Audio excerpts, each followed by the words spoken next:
앞선 단락에서는 예수님께서 네 제자를 부르셨습니다.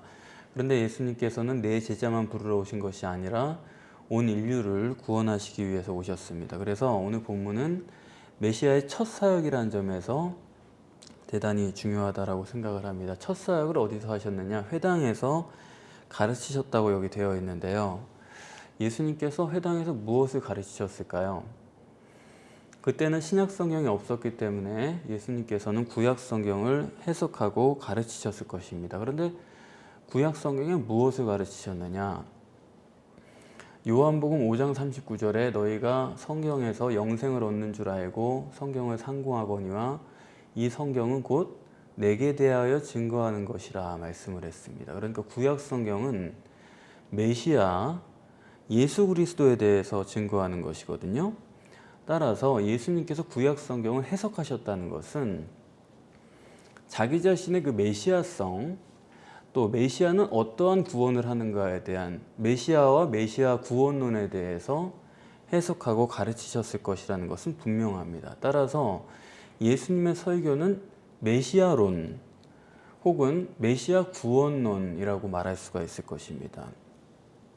이 설교를 듣고 유대 사람들이 하는 반응이 놀라고 그랬습니다. 놀라고. 그런데 이 놀라고가 감탄하는 게 아니고 이게 좋은 놀라고가 아니에요. 좋게 기분 좋게 놀란 게 아니고 우려 섞인 놀람입니다. 그러니까 석연치 않은 이게 뭐지? 하는 그런 우려 있는 놀라움. 그러면서 하는 말이 권세 있는 자와 같다 그랬습니다.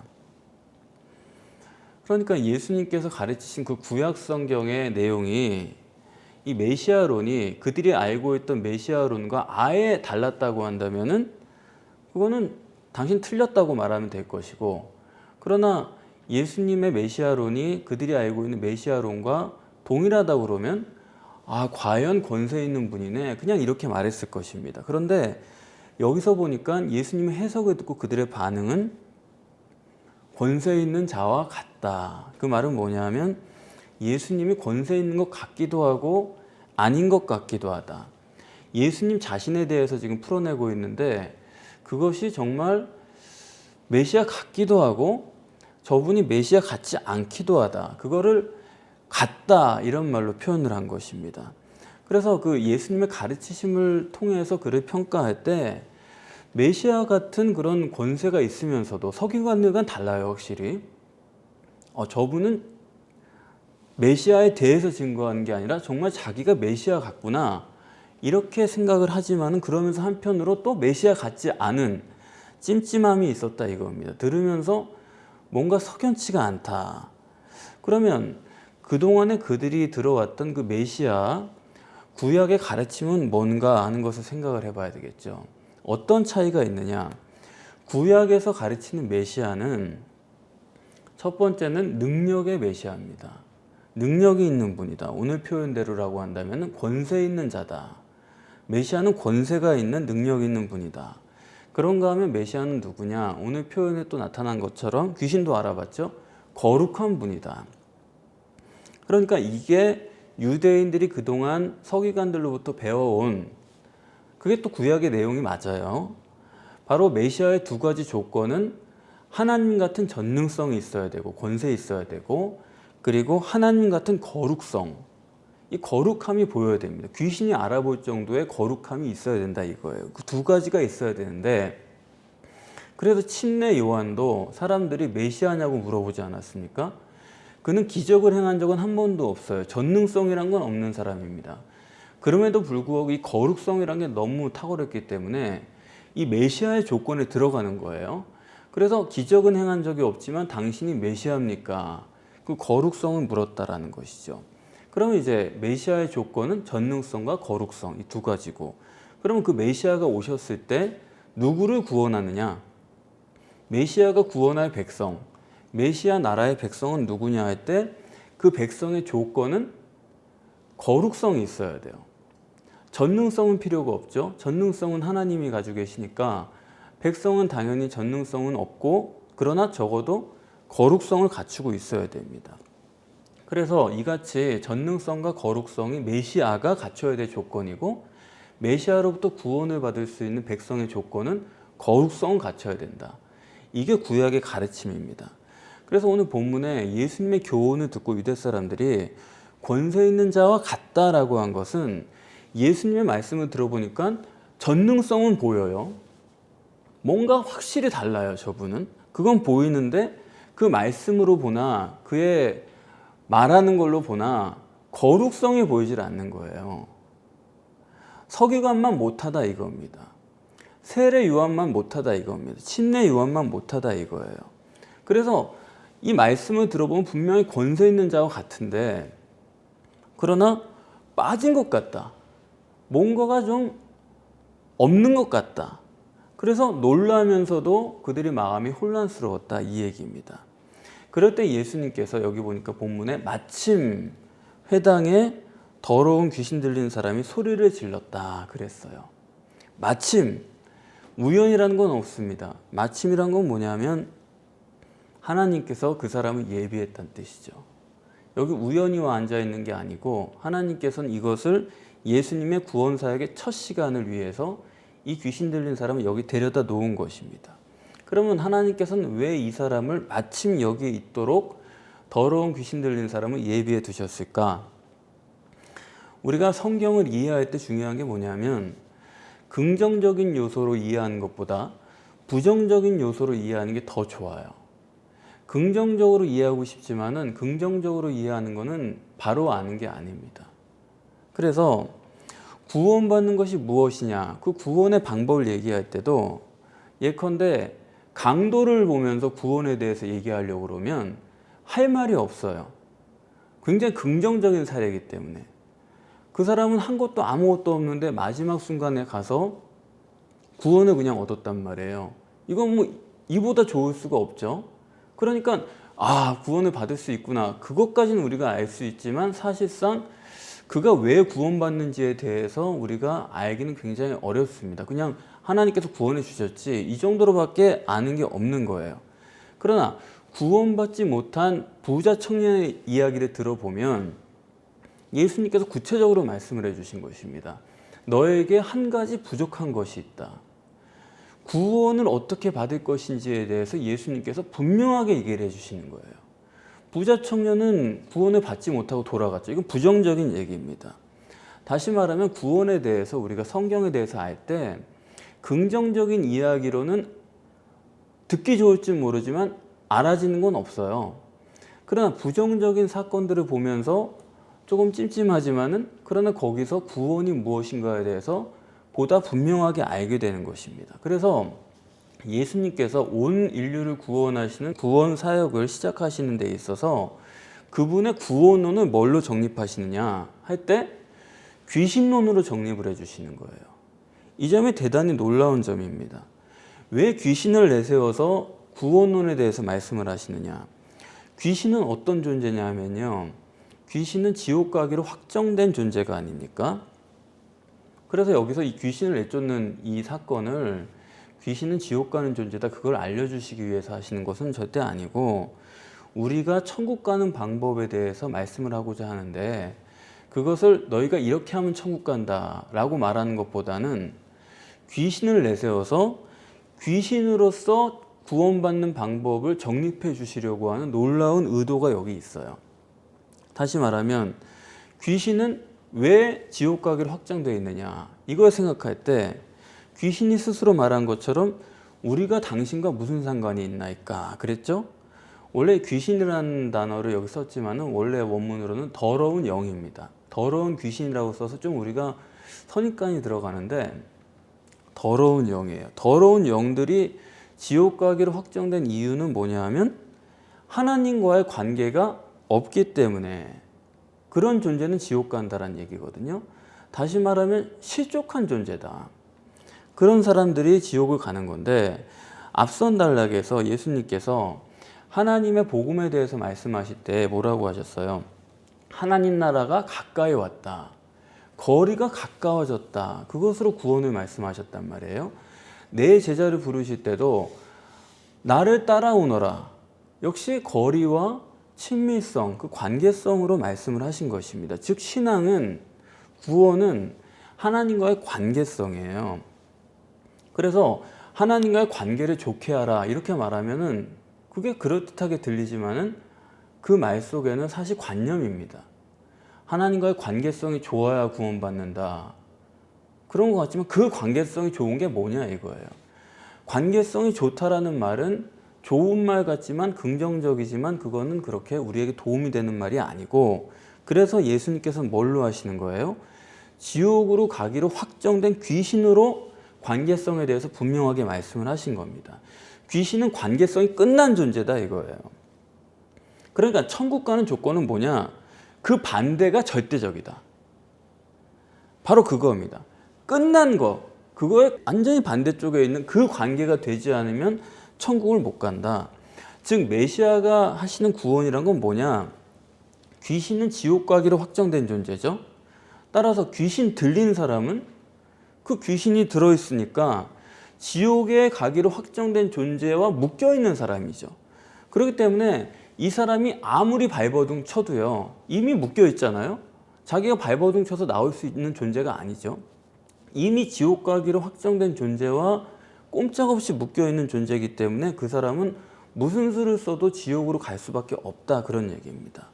그럼 이제 반대로 귀신 들린 사람의 반대는 뭐겠어요? 성령 들린 사람이죠.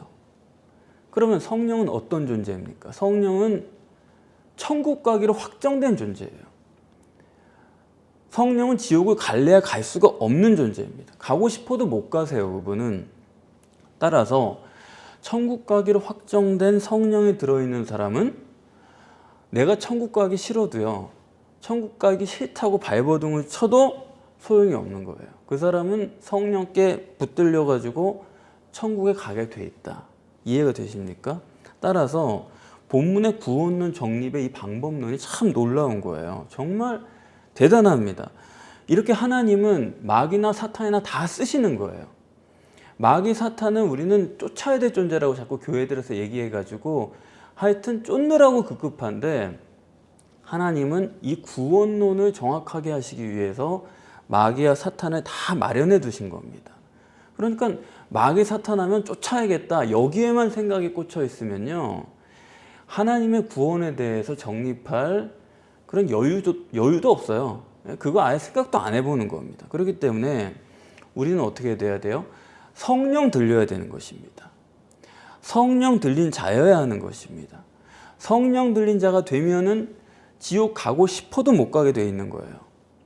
그런데 여기서 눈에 들어오는 말씀이 있죠. 아까 앞서서도 잠깐 말씀을 드렸는데 22절에 처음에 회당에서 예수님께서 가르치실 때는 유대인들이 그걸 듣고 나서 권세 있는 자와 같다 이렇게 평가를 했고, 그런데 23절에서 26절이 끝난 다음에 27절에 와서는 권세 있는 새 교훈이로다 그랬습니다.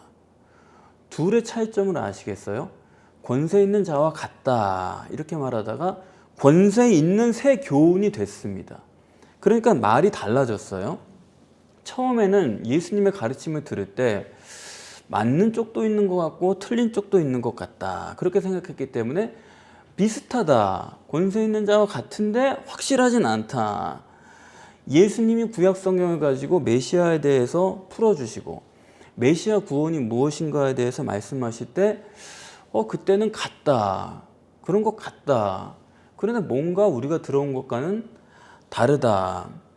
그러니까 예수님의 가르침을 볼 때는 분명히 권세가 있고 능력이 있고 메시아 맞는 것 같다. 그런데 저분은 왜 거룩성에 대해서는 얘기를 안 하시나? 메시아는 전능하시고 거룩해야 되고 동시에 메시아에게 구원받을 사람도 거룩해야 된다.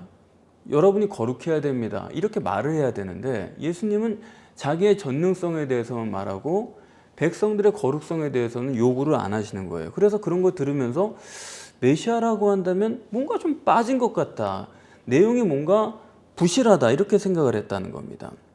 그러니까 권세 있는 것 같은데 100% 권세만 있는 것 같지는 않다, 없는 게 있는 것 같다. 이 내용을 보면 분명히 메시아 같은데 아닌 것 같기도 하다. 왜냐하면 성경과 배치되니까요. 그들이 생각해온 것과는 다르다. 그래서 의심쩍다 이렇게 생각을 하고 있었는데, 그런데 마침 그 귀신이 있어서 그 귀신을 내어 쫓는 걸 보면서 완전히 생각이 바뀐 겁니다. 권세 있는 자 같은 게 아니라 권세 있는 새 교훈이구나. 새롭다. 근데 그 새로운 교훈이 능력이 없는 게 아니라 능력이 있다. 그걸 실물로 본 겁니다. 다시 말하면 이게 구약과 신약의 차이예요. 구약과 신약이 이렇게 다른 겁니다. 구약은 권세 있는 자와 같은 교훈이에요. 그러나 신약은 권세 있는 새 교훈입니다. 이 한 단락 안에서 이렇게 많이 바뀌는 거예요. 그러면 구약과 신약이 뭐가 다르냐? 아까 말씀드린 것처럼 구약에는 두 가지 내용이 있는 거예요. 하나는 하나님의 전능성, 또 하나는 하나님의 거룩성. 그렇기 때문에 하나님이 거룩하시니까 너희도 살인하지 마라, 간음하지 마라, 이런 거룩성을 또 가르치는 거예요. 백성에게도 그걸 요구하는 겁니다. 그게 구약이에요. 그런데 새 교훈은 거룩성을 빼버린 겁니다. 백성들에게 거룩하라고 가르치질 않는 게 새 교훈이에요. 이게 놀라운 거예요. 서기관들은 구약을 읽으면서 하나님이 전능하시고 거룩하신 분이야. 전능성은 너랑은 상관이 없어. 하지만 넌 거룩은 해야지. 하나님 백성이니까 거룩성을 가르친 겁니다. 그러니까 그게 율법이에요. 거룩해야 구원을 받는다. 그런데 신약에 와서 예수님께서 가르치시는 것은 아니, 그건 구약을 잘못 본 거야. 구약에는 하나님밖에 없어. 제1계명밖에 없는 거야. 하나님 외에는 없는 거고 그 외 나머지는 다 제1계명에 한꺼번에 들어가는 거야. 다시 말하면 구약 때는 하나님께서 사람 몸 밖에 계시기 때문에 사람이 내 의지적으로 하나님을 따라서 종교적 거룩성을 자기가 이루어야 됐습니다. 그러나 복음이란 건 뭐냐? 네가 애써가지고 거룩성을 성취하는 게 아니고 복음은 전적으로 하나님이 이루시는 것이다. 너의 거룩성도 하나님이 책임을 지시는 것이다. 그게 복음이에요. 그래서 본문에서 우리가 흔히 귀신을 내쫓는 것에만 초점이 가 있어가지고 이걸 보면서도 아, 예수님은 귀신을 쫓는 능력이 있어. 예수님은 또 이 사람을 사랑하셨어. 뭐 이런 식으로만 보는데 그거는 절대로 예수님의 첫 번째 사역에 대한 이해가 아니고, 그건 그렇게 보려면 사복음서를 못하러 읽어요. 그걸 뭐 여러 가지로 쓸 이유가 뭐예요? 그냥 몇 줄로 이러저런 일도 다 행하셨어. 그분은 사랑하시는 분이야. 능력이 있는 분이야. 몇 줄로 끝내지 그걸 못하러 4권씩 씁니까? 이 본문에서 말하고자 하는 건 전혀 다르다 이겁니다. 예수님이 지금 이 교훈을 유대인들에게 하시고 계신데 예수님은 전 인류를 구원하시는 메시아, 그리고 메시아의 구원이 무엇인지를 완전하게 제시하고 계신 거예요. 그게 뭐냐면 귀신을 내쫓아 버린 겁니다. 유대인들은요, 어떤 사람이 병들었거나 귀신이 들렸거나 그러면 뭐라 그래요? 죄가 있구나. 뭐 과거에 무슨 죄를 져가지고 저런 지경에 이르렀지. 그렇기 때문에 유대인들은 그 사람의 죄 문제를 해결해야 되는 거예요. 죄 해결 전까지는 그 사람에게 구원은 없는 겁니다. 그런데 여기 예수님은 귀신을 내쫓아 버린 거예요. 이 사람이 죄의 문제를 해결한 게 없습니다. 전혀. 그런데 그냥 일방적으로 내쫓아 버린 거예요. 다시 말하면 이 사람은 귀신 나가니까 그전엔 귀신에게 속박되어 있다가 이제는 자유인이 된 거예요. 다시 말하면 구원은 죄 해결이 아니고 구원은 자유다 이겁니다. 예수님이 말씀하신 구원은 그런 거예요. 죄를 해결하면 구원이 되는 게 아니고요. 구원은 자유를 주는 것입니다. 귀신에게 매여 있는 사람에게서 이 자유를 갖다 주는 거, 이 속박에서 자유로 옮겨주는 거. 그러니까 지금까지는 예컨대 중풍병자다. 그 사람을 고쳐줬다 그럴 때는 사람들은 아, 중풍병을 고치셨어. 여기에만 초점이 가 있지만 아니요. 꼼짝 못하는 그 사람을 자유롭게 해준 거예요. 그러니까 구원이란 것은 그 사람에게 자유를 준 의미에서 구원이지 죄 해결이 구원이 아니다 이겁니다.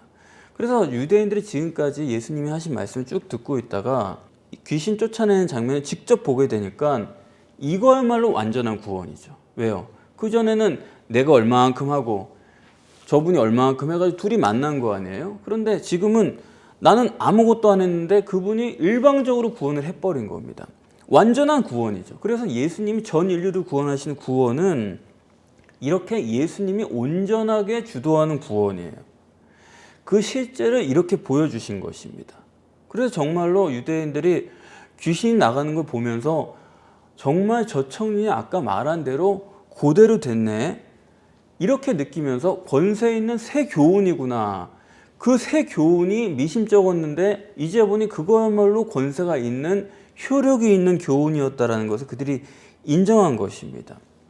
그래서 그들이 전에는 예수님의 얘기를 들을 때 그 가르침 속에 거룩성에 대한 강조가 없기 때문에 이게 좀 뭔가 내용이 빠진 것 같다, 그렇게 생각을 하고 인정을 못했는데, 그러나 이 귀신을 쫓아내는 장면을 보면서 거룩성의 문제가 아니라 구원은 메시아에 의한 전적인 구원이구나, 완전한 메시아의 구원이 가능하구나, 이걸 그들이 실물로 알게 됐다 이겁니다. 그럼 문제는 뭐냐면, 이렇게 전능성을 가지고 누구를 구원하면 그럼 우리 인간에게는 거룩성이란 건 불필요하냐? 분명히 성경은 우리에게 거룩하라고 말씀을 하지 않습니까? 그러면 거룩성이 없어도 되느냐? 그 점을 어떻게 처리하느냐? 이게 중요한 거예요. 여기 지금 귀신이 소리 지르고 나갔다, 이렇게 했는데 이걸 왜 기록했는가? 이걸 우리가 생각을 해야 됩니다. 귀신이 소리 지르고 나간 다음에 그 다음에 이 사람이 그 전과 같겠어요? 다르겠어요? 당연히 다르겠죠? 그 말은 이 사람이 지금 의미적으로 거룩한 사람이 된 거다 이겁니다. 그전에는 소리 지르는 사람이었는데 지금은 조용한 사람이 됐다, 이걸 보여주는 거예요. 소리 지른다는 것은 어린아이가 소리 지르죠. 그리고 술 취한 사람이 소리 지르는 거예요. 그러던 사람이, 귀신이 소리 지르는 사람이 이제는 소리 지르고 나가버렸어요. 소리 지르던 귀신이. 그래서 지금은 조용해요. 그 말은 지금은 성숙하다 이거예요. 지금은 제정신이 돌아왔다 이거예요. 사람이 됐다 이거예요. 거룩해졌다 이거예요. 즉 예수님께서 구원을 정립해 주시는 것은 뭐냐면, 사람이 성령으로만 거듭나면 성화라는 건 저절로 되는 겁니다. 저절로 될 수밖에 없어요. 귀신 내쫓으려고 이 사람을 회개시키는 것도 아니고, 귀신 내쫓은 다음에 그 사람을 훈련시켜가지고 성화시키는 것도 아니에요. 내 속에 하나님을 영접하면, 성령에 들어오면 그분 자신이 전능하실 뿐만 아니라 그분이 나를 붙잡기 때문에 그 사람은 천국에 갈 수밖에 없을 뿐만 아니라 성화도 저절로 이루어져요. 왜? 하나님은 그분 스스로가 거룩한 분이시기 때문에 그분이 들어온 마당에는 나도 거룩해질 수밖에 없다. 그래서 성령만 받으면 천국 안 갈 수가 없어요. 성령 받으면 거룩 안 해질 수가 없어요. 더러운 영으로 지금 대조하는 것처럼 성령 받으면 마음이 깨끗해질 수밖에 없어요. 성령 받으면 누구든 간에 깨끗한 마음이 될 수밖에 없어요. 성령 받으면 착하고 충성될 수밖에 없어요. 성령 받으면 마음에 평강이 있을 수밖에 없어요. 성내고 짜증내고 소리 지르고 서운하고 그런 일은 없습니다. 성령만 받으면 그렇게 만들어 주십니다. 선행이요? 사마리아인이 착한 일을 했다고요? 그 사람이 착해가지고 그런 일 한 게 아닙니다. 자기 의지적 결단으로 한 게 아니에요. 성령이 그 속에 들어와 있기 때문에 성령이 그 일을 하게 하신 것이고, 양과 염소의 비유에서도 양이라고 부름받은 사람들은 뭡니까? 이런저런 일을 했는데 자기가 왜 했는지도 몰라요. 예수님에게 한 것도 몰랐어요. 그 말은 뭐냐 하면 그 안에 성령이 하신 거지, 성령께서 내 의식 밖에서 행하시는 것이고, 성령 받은 사람만이 선행을 하고 성령 받은 사람만이 예수님께 유익한 일을 할 수가 있다 이겁니다. 따라서 전능하신 하나님께서 내 안에 들어오시면 그분에 의해서 우리가 천국 가는 것은 말할 것도 없고, 이 땅에서 성화도 자연스럽게 이루어지게 되는 거예요. 그게 바로 예수님께서 첫 구원 사역에서 온 인류를 이렇게 구원하겠다 분명하게 정립을 해주신 것이고, 그것을 위해서 하나님께서는 마침 귀신 들린 사람을 여기 두어서 이것이 무엇인가를 말씀하고자 한 것입니다. 따라서 종말 때 지금 이 설교를 들으시는 분들 중에서 성령 들리지 않은 분이 없기를 바랍니다. 어떤 광야 상황에 있다 할지라도 성령으로 승리할 수 있는 여러분 한 분 한 분이 다 되실 줄을 믿습니다.